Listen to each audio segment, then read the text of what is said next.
할렐루야. 초대교회 그리스도인들이 부활주의를 맞이할 때 헬라어로 그렇게 인사했다고 합니다. 크리스토스 아네스테.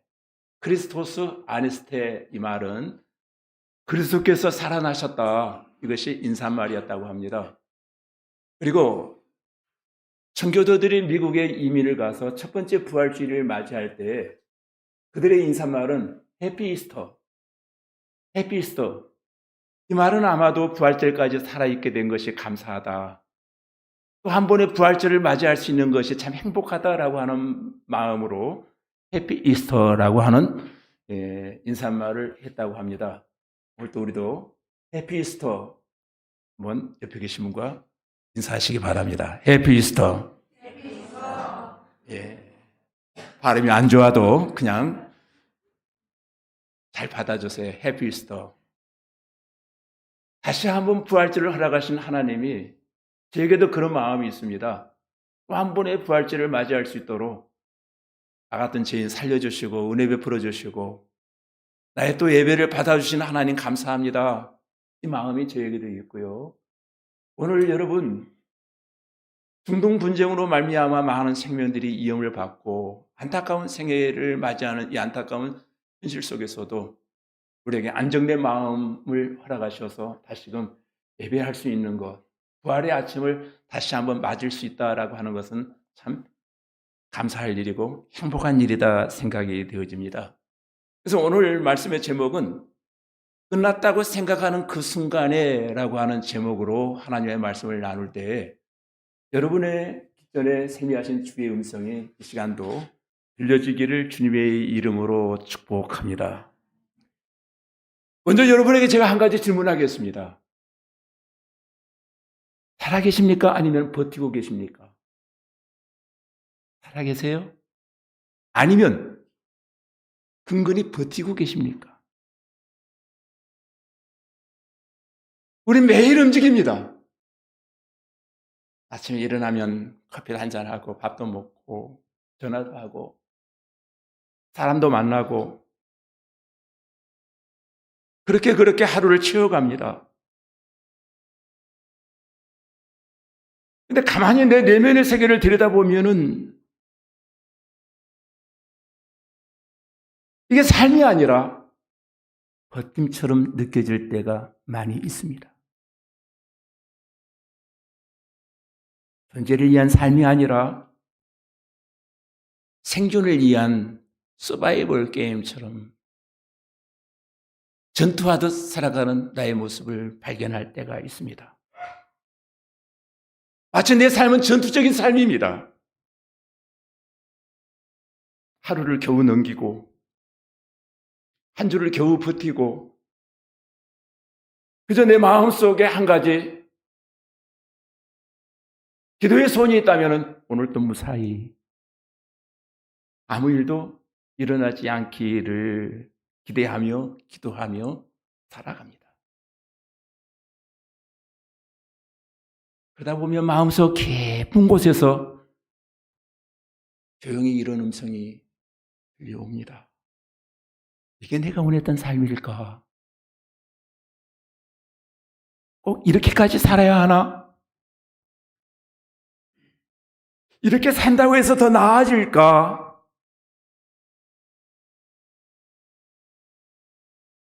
너무 늦은 것은 아닐까? 여러분, 이건 단순한 피곤함이 아닙니다. 영혼이 지쳐버린 상태 속에서 나오는 내면의 질문이기도 합니다. 겉으로는 괜찮아 보이지만 속은 이미 멈춰버린 상태. 살아있지만 살아있지 않은 것 같은 상태.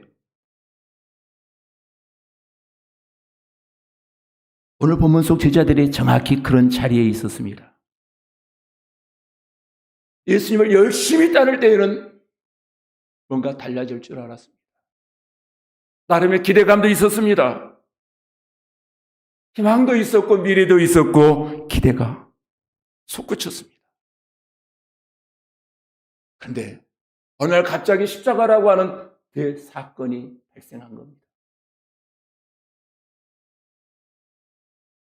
믿고 따르며 기대했던 그분은 테텔레스타이, 다 이루었다라고 하는 말씀 한마디를 남기고 분명하신 것입니다. 다 끊어져 버렸습니다. 남아있는 건 세 단어. 두려움, 혼란, 그리고 무기력. 삶 자체가 그들에겐 두려움이었고 또한 혼란스러웠고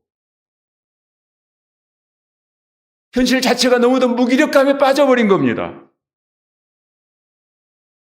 그래서 그들이 할 수 있는 것은 문을 닫는 일이었습니다. 여러분, 여기 본문에 보면 문을 닫았다라고 하는 말은 단순히 숨어 있었다는 그런 의미가 아니에요. 이제 더 이상 내가 아무것도 하지 않겠다고 하는 삶의 결단이었던 것입니다. 이제 그만하자. 기대하지 말자. 여기서 끝내자. 그렇게 인생을 스스로 멈춰버린 상태. 그것이 십자가 이후의 삶이었습니다. 십자가 이후의 삶은 시간이 멈춰버린 것만 같은 그 상황입니다. 예수님이 왕이 되실 것이다. 우리는 새 시대의 주역이 될 것이다. 그렇게 품었던 모든 기대는 하루아침에 산산조각이 나고 말았습니다.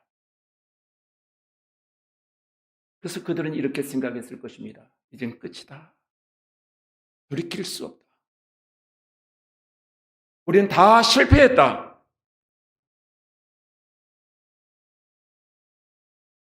혹시 오늘 여러분 중에 이와 같은 마음을 간직하고 주님 앞에 나와서 마음속으로는 끝났다 생각해버린 자리에 머물러 계시지는 않습니까? 다시는 회복되지 않을 것만 같은 관계, 다시는 일어날 수 없을 것만 같은 상황, 하나님도 어쩔 수 없을 것 같은 영역, 이젠 끝이야. 그렇게 말해버린 자리 말입니다. 근데 성경은 전혀 다른 이야기를 우리에게 들려주고 있습니다. 분명한 것은 문은 닫혔습니다. 스스로 문을 닫아버렸습니다. 이 말은 희망이 끊어졌다는 표현이기도 합니다. 우리에게 미래가 보이지 않는다는 표현이에요. 그런데 바로 그때 부활하신 예수님이 그들 가운데 살아서 계신 겁니다. 물론 문을 열어준 적도 없습니다. 그냥 그분이 들어오셨어요. 여러분, 이게 부활입니다. 해피스터, 행복한 부활. 부활은 죽음이 살아난 사건을 넘어서서 끝났다고 생각하는 그 인생 한가운데 주님이 들어오시는 사건. 오늘 이 아침 나는 안 돼.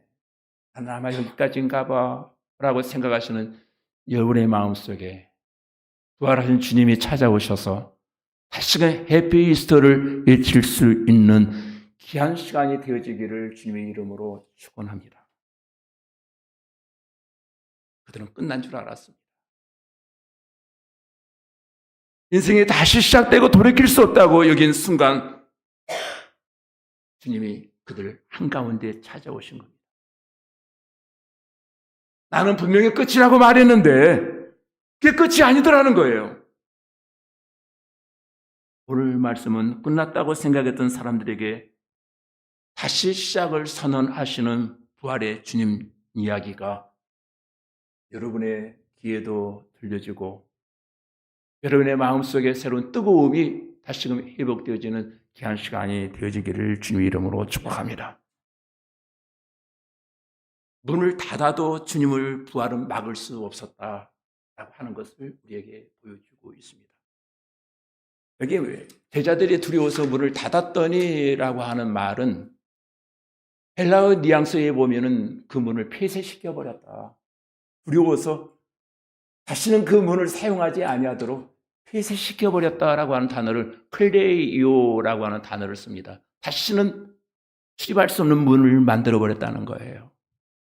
완전히 봉쇄해 버린 상태, 완전히 차단되어진 상태를 문을 닫았더니라고 하는 표현을 쓰고 있습니다. 왜 그렇게 했느냐고요? 두려웠거든요. 조금이라도 더 살고 싶었거든요. 유대인들이 자신들을 고발할까 봐 그들은 꼭꼭 숨어 있었던 것입니다. 근데 조금 더 깊이 들어가 보면 이것은 단순한 공포의 반응이 아니었습니다. 완전히 무너진 자의 전형적인 반응이었다는 것입니다. 여러분, 살아오시면서 상처 많이 받아보셨죠? 진하게 상처를 받고 나면은 여러분이 가장 먼저 하는 행동이 뭡니까? 닫습니다. 마음을 닫아버립니다. 관계를 닫아버립니다. 기대를 닫아버립니다. 가능성을 다 닫아버립니다. 다시는 내 마음 열어 보이지 않을 거야. 다시는 당하지 않을 거야. 마음을 닫아버린다고 하는 것은 이제 다시는 사람 때문에 상처받지 않겠다는 거 아니에요. 기대해서 아팠다면 이들은 다시 기대하지 않겠다는 것 아닙니까? 그냥 적당히 이 정도 선에서 살아야지. 이렇게 자기 자신을 가둬버립니다. 여러분, 문을 닫는 이유는 하나입니다. 곰곰이 생각해 보세요. 이유는 내가 살기 위해서입니다. 누구를 죽이려고 문을 닫는 것이 아니고 그렇게라도 해야 내가 살아남기 때문에.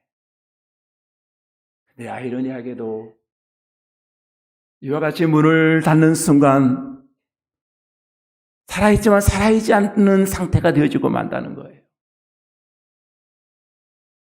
살아있는데 생존을 위한 몸부림은 되지만은 사는 것은 아니더라. 제자들이 지금 그렇습니다.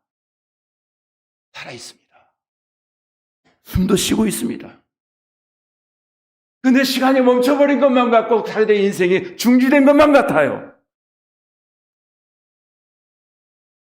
그런데 바로 그 장면에 성경이 놀라운 선언을 합니다. 예수께서 가운데 서서 예수께서 찾아오셨다는 거예요.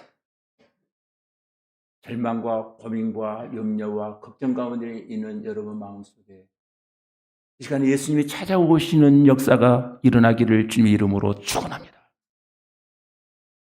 문을 열어준 적도 없어요. 근데 예수님이 내 마음에 찾아오셨다는 거예요. 닫힌 상태 그대로 통과하셔서 오신 거예요. 이것이 바로 부활의 본질을 보여주는 장면입니다. 무슨 의미입니까? 인간이 만들어 놓은 시스템이라고 하는 닫힘은 하나님께 결코 장애가 되지 않더라는 거예요. 인간은 안 된다, 틀렸다, 끝났다라고 말하지만은 하나님이 시작하시려고 하면은 그때부터 새로운 시작이 되어질 줄로 믿습니다.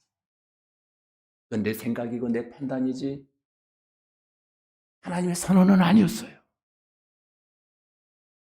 우리는 문을 기준으로 생각합니다. 그러나 하나님은 존재를 기준으로 움직이십니다. 문이 닫혀 있습니까? 상관없습니다.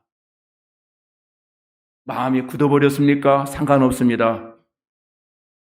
상황이 사방팔방으로 다 막혀 있습니까? 상관없습니다. 주님은 열린 곳만 찾아오지 아니하시고 닫힌 곳에서 주님 원하시면 언제든지 찾아오시는 주님이신 줄로 믿습니다.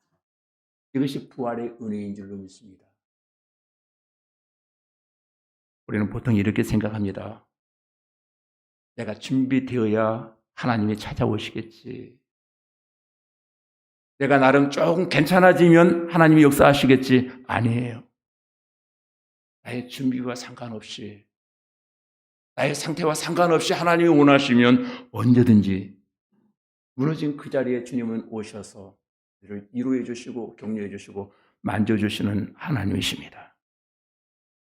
부활절은 잘된 사람들의 이야기가 아니라 무너진 사람들에게 찾아오는 이야기예요. 내가 무너졌습니까? 무너진 그 자리에 하나님 찾아오셔서 나의 아픈 마음을 들으시고 위로하시고 만져주시는 역사가 일어나기를 원합니다. 두 번째 중요한 것은 두려움은 그대로 있었는데 두려움이 사라진 것이 아니라 평안이 들어오더라는 거예요. 예수님의 제자들 한가운데 서서 가장 먼저 하신 일성이 뭡니까? 너희에게 평안이 있을지어다 라고 했는데, 이 말의 원문 성경 헬라어를 읽어보니까 에이렌의 힘인 제자들을 바라보시면서 예수님이 에이렌의 힘인 했는데, 이 말의 의미가 너희에게 평안이 있다, 있을지어다, 앞으로 평안이 너희에게 임할 거야, 지금부터 나를 바라보면 평안이 있을 거야 라고 하는 말이 아니라 이미 너희에게 평안이 있다. 부활절을 맞이하는 여러분의 마음속에 이미 평안이 있는 줄로 믿습니다. 열심히 믿으면 너희에게 평안이 있을 것이다가 아니라 이미 부활하신 주님은 우리에게 평안을 선언하셨습니다. 너희에게 평안이 있다. 왜냐하면 지금 제자들의 상황은 전혀 평안할 상황이 아니었어요. 현실은 그대로 위험합니다. 상황은 하나도 바뀐 것 같지가 않습니다. 잘못하면 잡힐 수 있습니다. 현실은 하나도 바뀌지 않았습니다. 상황 그대로인 상황 속에서 주님이 말씀하십니다. 너희에게 평안이 있다. 여러분의 마음속에 평안이 있습니다. 앞으로 하나님께 잘 보이면 평안을 주신다는 것이 아니라 이미 부활절 아침 예배하는 여러분의 마음에 평안이 있습니다.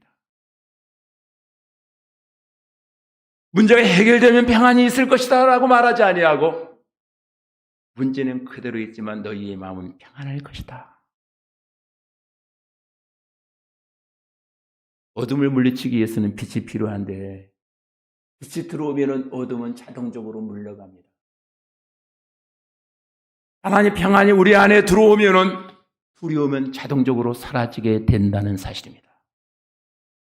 그렇다면 나는 어떤 사람인가를 한번 곰곰이 생각해 보시길 바랍니다. 주님은 분명히 나에게 평안을 선언하셨는데 내가 아니다고 문을 닫고 있지는 않는가? 너희에게 평안이 있다. 그러면서 예수님께서 의심하는 제자들에게 손과 옆구리를 보여주십니다. 이게 뭡니까? 십자가의 흔적을 보여주시더라는 겁니다.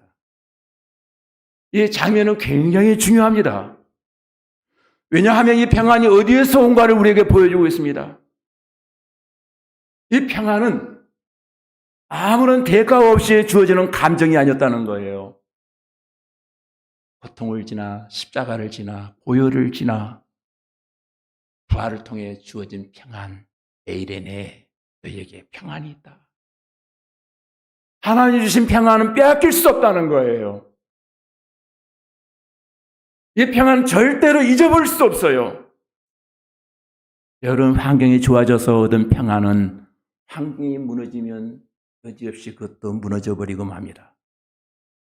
그러나 주님께서 오는 평안은, 주님이 주신 평안은 상황 위에 서 있는 평안이에요. 환경과 상관을 초월한 평안. 그래서 이 평안을 맞이한 제자들의 마음속에는 큰 기쁨이 임했대요.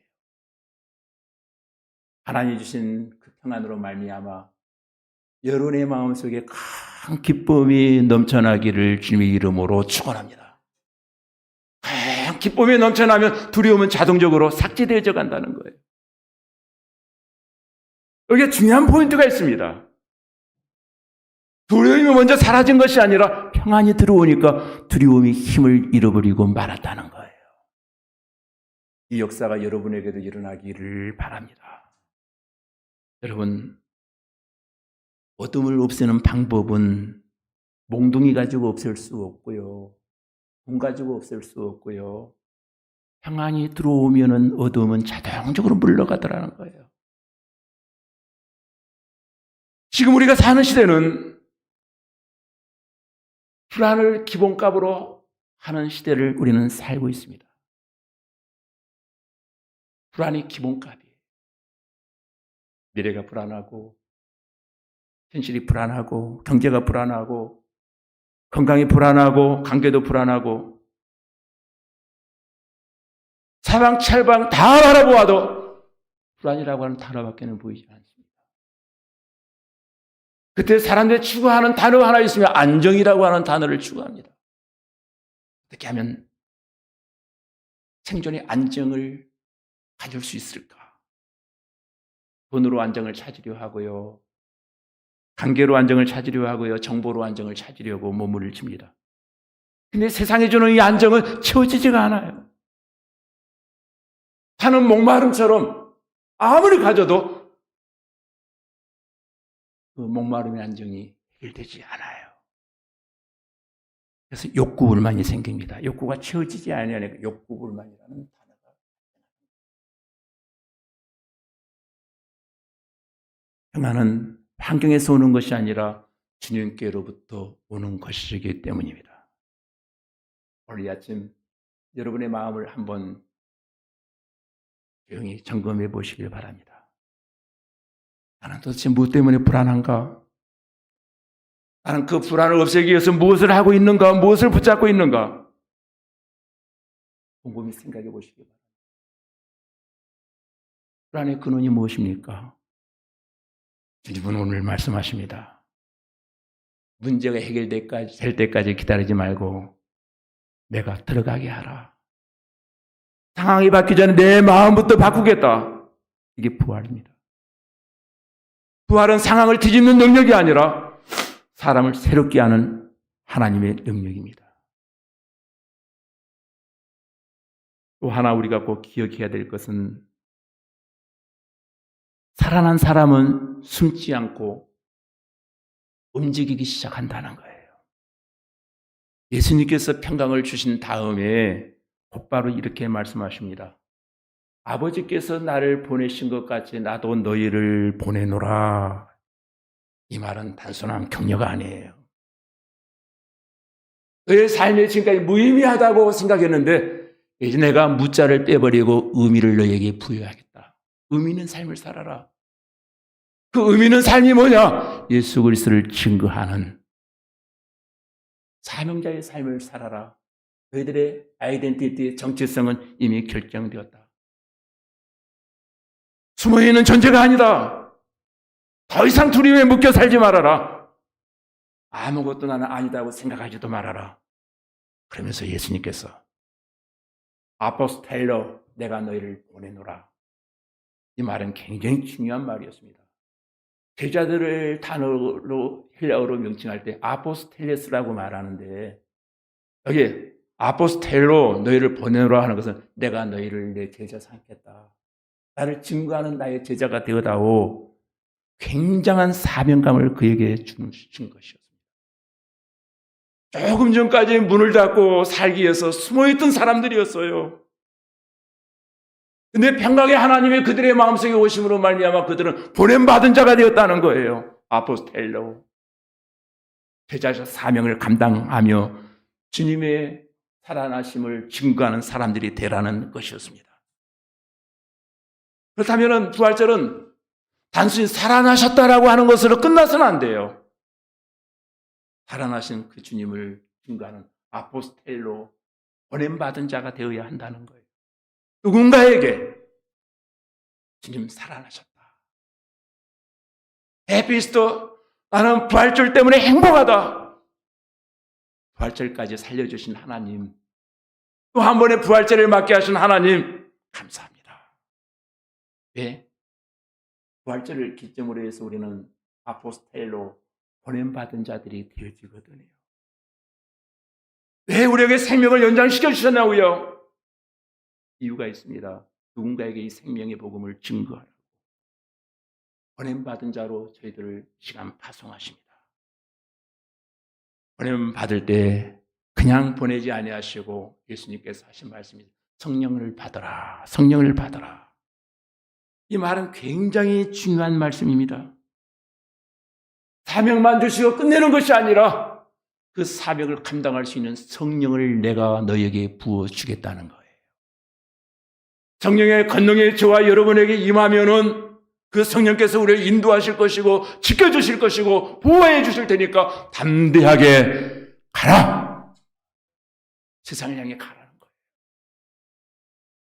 부활하신 주님께서 그들에게 평화를 주시고 이제 파송하십니다. 파송하실 때 맨손으로 파송하시는 것이 아니라 성령의 권능을 그들에게 주십니다. 여러분, 여기에서 아주 중요한 질문이 하나 있습니다. 나는 부활을 믿는 사람입니까? 아니면 부활을 살아내는 사람입니까? 오늘 주님이 원하시는 모습은 그냥 부활을 믿고 지식으로 끝나는 사람이 아니라 부활을 살아내는 사람. 교회의 문을 나서는 순간부터 우리의 신앙은 시작되어야 할 줄로 믿습니다.